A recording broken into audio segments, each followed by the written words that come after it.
I can't believe I recreated the Impossible Burger at home.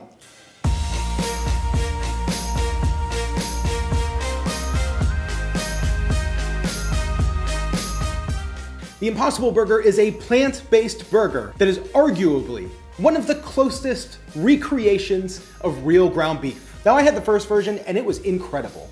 I actually did a video a little while back where you can see my dad taste testing how close the Impossible and the Beyond was to real ground beef. But I just recently had the Impossible too, and wow, is this thing insane. The only problem with the Impossible Burger is you cannot buy the beef at home. So I wanted to see, can you make the Impossible Burger at home?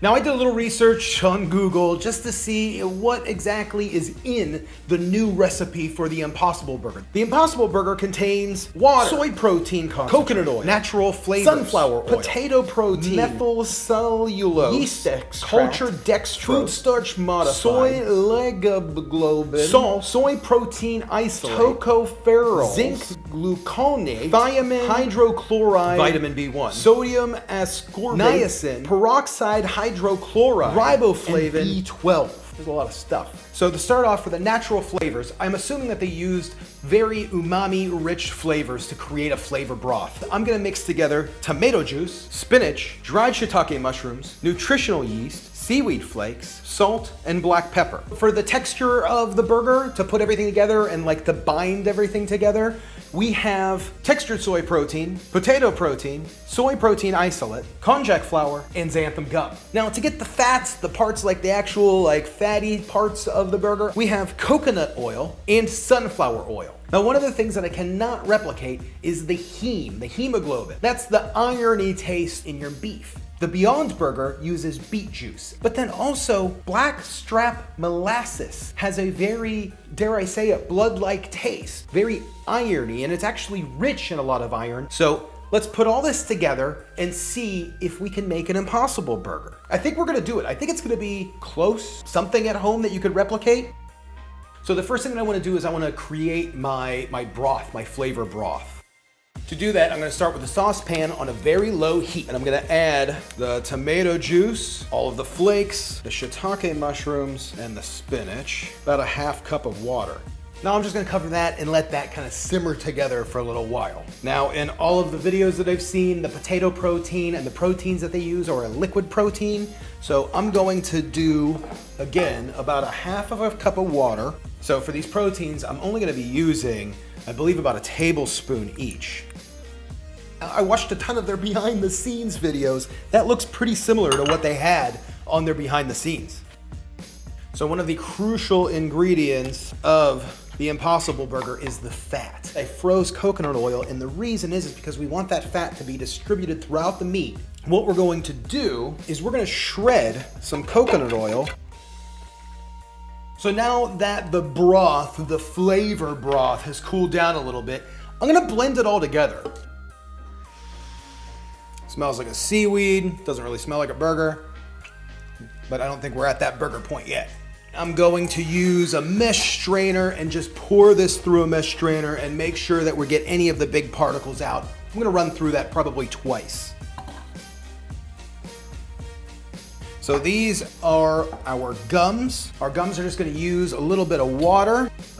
So I'm pretty sure the xanthan gum is gonna be part of a binder. Now the konjac flour, that is what we used in the stretchy ice cream, Turkish stretchy ice cream. Now we know what this does is it gives things some elasticity. I'm gonna do about a cup of the beet juice, a tablespoon of the blackstrap molasses. Now, before I get all the comments, I completely understand that hemoglobin, heme, and iron is not blackstrap molasses, but we're just going for a home version. Let's see if we could do it. I get some of that taste. Okay, so I'm gonna start slowly applying some of the liquid to this. If there is an impossible engineer that watches this, I know you guys have seen me because you sent me a shirt, but please don't laugh at me about what I'm creating here. Or am I close? But the next thing I'm gonna do is I'm gonna use about a tablespoon of the potato protein. Now this is the konjac gum, about a tablespoon of this mixture. I'm gonna use some of the gum. I'm feeling we're gonna need some more of this. So we're definitely starting to get the feeling of being able to create, a patty. So at this point, I'm gonna add in my sunflower oil. I'm just gonna do a little bit of it. I mean, this is starting to get what looks like ground beef, but without any fat in it, which is kind of neat. I mean, the texture is there. The texture is really there. That's really wild. I'm also gonna add more of my flavor broth. Okay, at this point, I'm pretty happy with the consistency of the meat. Now we're gonna use all of this coconut oil. I'm gonna add in these flakes. And I wanna move quick on this because I don't want the heat from my hands to melt this coconut oil. We want this coconut oil to stay pretty meaty, to stay pretty chunky, so it creates those pockets of fat inside the beef. The funny thing is this is looking less like the Impossible and more like the Beyond, actually. Okay, so at this next step, I'm gonna form this into burgers. Okay, so to form the patties, I'm gonna use my 3.5-inch ring mold, and I'm gonna make about 4-ounce patties. Drop the meat into the mold, and then there we go. That is our first patty. Let's just make a bunch of these.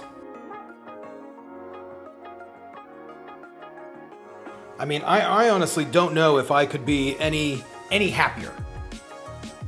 So the next step from here is just to see, does it sizzle? Does it brown? Does it taste like a burger? Am I close to the Impossible Burger? I'm gonna hit this with some salt and some black pepper, and then just drop it in the skillet and see.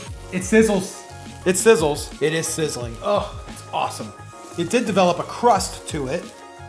Now to really see if we're close, we have to dress our burger as fair as we can, just like you would dress any other burger. So for the bun, we're gonna do our mayo, ketchup, top this with our burger. I mean, it's looking pretty pink. It's like some minced onion, tomato, and pickle. I don't know. I don't know if we got it, but let's see. I'm gonna give that a bite and just see what happens here. So it's good, but the problem is the burger just falls apart. Nothing's really holding it together. I mean, you can see I just ate that whole half. Today's video was sponsored by my patrons over at patreon.com/SauceStache. Without the people listed below, I wouldn't have been able to finish the video. So join the Sauce Squad, get your name below, starting at only $1. I can't wait to see you over at patreon.com/SauceStache. Thanks. I'm gonna finish this.